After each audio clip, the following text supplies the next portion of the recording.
રહેલા તમામ પ્રકારની સમસ્યાઓનો કષ્ટોનો નાશ થાય છે અને માટે જ મંગલા આરતી આપણે કરતા હોઈએ છીએ। અને સાથે જ વાત કરીએ તો અહીંયા 147મો જે છે અહીંયા રથયાત્રાનો અહીંયા પર્વ મનાવવામાં આવી રહ્યો છે। અહીંયા એક અમદાવાદની અંદર તો આપણે અહીંયા જગન્નાથ ભગવાનની તો રથયાત્રા કરવાના છે, પરંતુ અલગ અલગ મંદિરોમાં પણ એક આગવું જે છે અહીંયા મહત્વ અહીંયા પ્રાપ્ત થાય છે।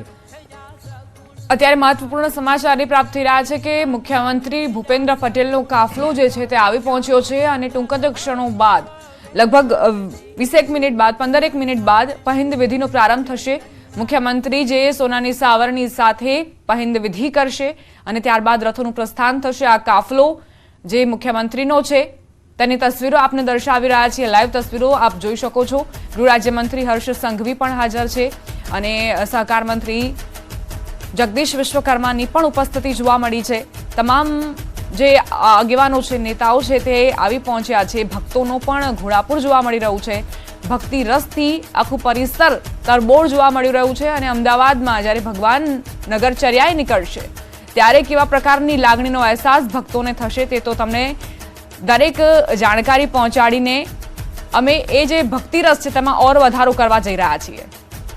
મુખ્યમંત્રી ભૂપેન્દ્ર પટેલ હવે ટૂંક જ ક્ષણો બાદ પહિંદ વિધિનો પ્રારંભ કરશે અને એ જે પરંપરા રહી છે હર હંમેશની કે પ્રદેશના રાજા હોય તેઓ પહિંદ વિધિ કરતા હોય છે સોનાના સાવરણા વડે ભગવાનના રથના રસ્તાની માર્ગની સફાઈ કરીને અને એક સંદેશ આપે છે, કારણ કે સ્વચ્છતા ત્યાં પ્રભુતા તેવું કહેવામાં આવતું હોય છે। પ્રભુને સ્વચ્છતા ખૂબ જ પસંદ હોય છે અને એ જ પરંપરાને અનુસરવામાં આવશે। મુખ્યમંત્રી અત્યારે સૌનું અભિવાદન ઝીલતા આગળ વધતા સૌને નમસ્કાર કરતા આગળ વધી રહ્યા છે। મુખ્યમંત્રીનું સ્વાગત પણ કરવામાં આવ્યું અને હવે ગુજરાત રાજ્યના મુખ્યમંત્રી જેઓ પહિંદ વિધિ કરશે, મહારાજાધિરાજ જગન્નાથ જેમના દરબારમાં મુખ્યમંત્રી પણ દાસ હોય તેવો સંદેશ આપશે। ભક્ત એક સમાન છે ભગવાન માટે તેવો સંદેશ આપશે। ઝડપી સલાક બંદોબસ્ત અહીં ગોઠવવામાં આવ્યો છે। જે જવાનો છે તે પહેલેથી જ રિહર્સલ ઘણી વખત કરી ચૂક્યા છે। પોલીસ જવાન સતત ખડે પગે જોવા મળ્યા। કોઈ પણ અનિચ્છનીય બનાવ ન બને તે માટે આ મહેનત પોલીસે કરી છે અને આધુનિક ટેકનિકલ જે સર્વેલન્સ હોય છે તેનો પણ ઉપયોગ કર્યો છે, ટેકનોલોજીનો ઉપયોગ કર્યો છે, એઆઈની મદદ લેવામાં આવી છે, ડ્રોનથી સતત નજર રાખવામાં આવી રહી છે। આ આગેવાનો, નેતાઓ, મુખ્યમંત્રી અને સાથે જ જનતા જે અહીં પહોંચી છે ભગવાનના દર્શન માટે તેમને સુરક્ષા આપવા માટે, સુરક્ષા ઉપલબ્ધ કરાવવા માટે રંગે ચંગે ઉજવણીનો માહોલ। ખૂબ જ મહત્વનો દિવસ, કારણ કે અમદાવાદની આ રથયાત્રા તે દેશની બીજી સૌથી મોટી રથયાત્રા છે અને તેમાં ભાગ લેવા માટે એક વર્ષ સુધી રાહ જોવી પડતી હોય છે ભક્તોને। આષાઢી બીજનો આ દિવસ જે લોકો માટે ભક્તિ રસથી તરબોળ થવાનો દિવસ છે। પહિંદ વિધિ માટે મુખ્યમંત્રી આવી પહોંચ્યા છે। પહિંદ વિધિ હવે ટૂંક જ સમયમાં શરૂ થશે। તેમની સાથે અન્ય પણ નેતાઓ, મંત્રીઓની હાજરી જોવા મળી રહી છે। આ જે ક્ષણ છે તે તમારી નજરમાં કેદ કરી લો અને એ સંદેશ કે ભગવાનના દરબારમાં રાજા હોય કે રંક તમામ એક સમાન છે। તમામને ભગવાનની જરૂર પડે છે, ભગવાન જગન્નાથની જરૂર પડે છે। પછી કોઈ પણ કઠિન સમય હોય કે સારો સમય હોય, ભગવાનને ન ભૂલતા એ જ સંદેશ આજે તમને તસવીરો થકી અમે પહોંચાડીશું। ભૂપેન્દ્ર પટેલ જેઓ મંદિરે પહોંચ્યા છે, અહીં પહિંદ વિધિનો પ્રારંભ થશે। થોડી જ ક્ષણો બાદ પહિંદ વિધિનો આરંભ થશે। દીપેનભાઈ, આ તસવીરો ખરેખર ખૂબ જ ખાસ એટલા માટે કારણ કે ભક્તો જે દર વખતે એવો અહેસાસ કરતા હોય છે ભગવાન તેમની સાથે છે અને પછી એ મુખ્યમંત્રી હોય કે આમજન તમામને જરૂર ભગવાનની તો પડવાની જ છે। ચોક્કસ, કારણ કે ભગવાન જે છે જગતના નાથ છે અને કળિયુગની અંદર એમ કહેવામાં આવે છે કે જ્યારે ભગવાનની જે તમે પૂજા સેવા કરો છો તે શ્રદ્ધા, ભક્તિ, ભાવ અને વિશ્વાસ દ્વારા જ્યારે તમે કરો છો તો એક ક્ષણ માત્રની અંદર તમને એ પૂજાનું જે છે ફળની પ્રાપ્તિ થતી હોય છે અને માટે જ આજના દિવસે નાના હોય કે મોટા ભગવાન માટે આજે સમાન છે। જેમ ભગવાન સૂર્યદેવ પોતાના કિરણો જે છે જે પૃથ્વી પર અર્પણ કરે છે અને પૃથ્વી પર રહેનારા દરેક જે છે નાના મોટા વ્યક્તિઓને સમાન પ્રકાશ અર્પણ કરે છે, તેમ આજે આ જગતના નાથ જે છે આજે દરેકના મનની ઈચ્છાઓ આજે પૂર્ણ કરશે અને ઈચ્છાઓને પૂર્ણ કરવા માટે આજે ભગવાન જગન્નાથજી મોટા ભાઈ બલભદ્ર અને બહેન સુભદ્રા સાથે નગરચર્યા નીકળવાના છે અને તે પહેલા પહેલી વિધિ જે છે તે આજે આપણા જે સીએમ જે છે જે પરમ આનંદ અને આપણા ગુજરાતના જે લાડીલા જે છે તે ભૂપેન્દ્રભાઈ પટેલ, તો એમના દ્વારા આજે સીએમ દ્વારા પહેલી વિધિ કરવામાં આવશે.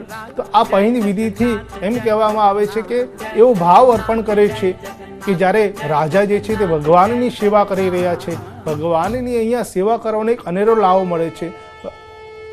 365 દિવસ એમ કહેવામાં આવે છે કે જે રાજા હોય છે કે જે વડા હોય છે તે જે આ સામાન્ય પ્રજાજનોની સેવા કરતા હોય છે, પણ આજના દિવસે તે સ્વયં ભગવાનની પાસે આવે છે અને ભગવાનની સેવા કરે છે. અને માટે જ આખું જે વર્ષ જે છે તે 2080નું જે વર્ષ જે છે તેમના માટે આપણા ગુજરાત રાજ્ય માટે, આપણા ભારત વર્ષ માટે આજે ઉત્તમ અને શ્રેષ્ઠ કરી બને તેવા ભાવથી, તમામ પ્રકારની સમસ્યાઓનો અંત આવે તેવા ભાવથી આજે આપણા જે વડા જે છે કે જે સીએમ છે તે આજે ભગવાનની સેવા કરશે અને તેનો આગો આજે આપણે દર્શન કરશું અને તે દર્શનનો આપણે લાભ જે છે તે હંમેશા આપણા બાળકોને પણ કહીશું, કારણ કે આપણે તો જાણીએ છીએ પણ આપણા બાળકો જાણતા નથી. બાળકો વિશે પણ આનું એક જ્ઞાન હોવું જરૂરી છે. આપણા 4 વેદોનું, 18 પુરાણોનું પણ અને ઉપનિષદોનું, ધર્મશાસ્ત્રનું, અલગ અલગ પ્રકારની જે આપણી જે રહેલી જે સનાતન હિન્દુ ધર્મની જે સંસ્કૃતિ જે છે તે પણ આપણા બાળકોને જણાવવી જરૂરી છે. કારણ કે જેમ જેમ આપણે સંસ્કૃતિ વિશે જણાવીશું તો આપણે સનાતન હિન્દુ ધર્મની સંસ્કૃતિ જે છે ઉત્તમ અને શ્રેષ્ઠ બનશે અને તેમનું જે મન જે છે તે ભક્તિ ભાવથી જે છે તે જોડાયેલું રહેશે. દીપેનભાઈ, એવું કહેવાય છે કે સાધુ સંતોએ ખૂબ તપસ્યા કરી અને ત્યારબાદ તેમને ગોપીઓના વેશમાં અવતરિત થવાનો મોકો મળ્યો, કારણ કે આ તમામ જે ગોપીઓ હતી તેમના પૂર્વજન્મમાં તેમને એવી આશા હતી કે તેઓ પણ માતા બને અને ભગવાન સાથે લાડ લડાવે. તો એ જે અનુભૂતિ હશે ગોપીઓની અને આજે જે ભક્તો અનુભૂતિ કરી રહ્યા છે, કોઈ સામ્યતા તમને દેખાતી હોય? આજે સામાન્ય એટલે કે બંને પ્રકારની જે સમાનતાઓ જે છે તે અત્યારે દેખાઈ રહી છે. કારણ કે ભક્તો જે છે કે જેમ બહેનો વિશે જો વાત કરીએ કે જે વૃદ્ધ હોય કે બાળક અવસ્થામાં હોય કે જ્યારે પણ સમજણની પ્રાપ્તિ થતી હોય છે ત્યારે એક જ ભાવ હોય છે કે ભગવાનના દર્શન મળે, ભગવાનના સાથ મળે. કારણ કે એમની કૃપા પ્રાપ્ત કરવાથી પણ જે છે ઈચ્છાઓ પૂર્ણ થતી હોય છે, તમામ પ્રકારની સમસ્યાઓ દૂર થતી હોય છે. જેમ કે ગોપીઓ વિશે જો વાત કરીએ તો એમના પુનર્જન્મમાં તેમને ખૂબ જ જે છે તે તપ તો કર્યું હોય છે અને તપ કર્યા બાદ જે છે ભગવાનની કૃપા પ્રાપ્તિ થતી હોય છે. અને આ તપ જે છે ને 1 જન્મના નથી હોતા કે 2 જન્મના નથી હોતા, અહીંયા 7 જન્મના જે છે તપ હોય છે તે તપ કર્યા બાદ ભગવાનની કૃપાની પ્રાપ્તિ થતી હોય છે. અને માટે જ કહેવાય છે કે જ્યારે ભગવાનની કૃપા મળે ને તો એ પેઢી દર પેઢી જે છે તે કૃપાની પ્રાપ્તિ થતી હોય છે. જી.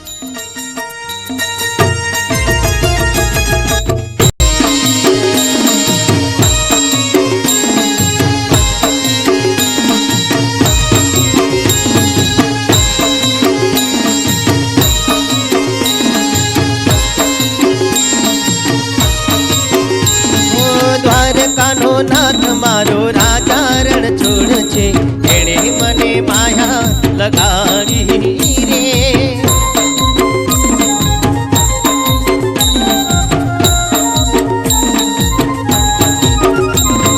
દ્વારકાનો નાથ મારો રાજા રણ છોડ છે, એણે મને માયા લગાડી રે.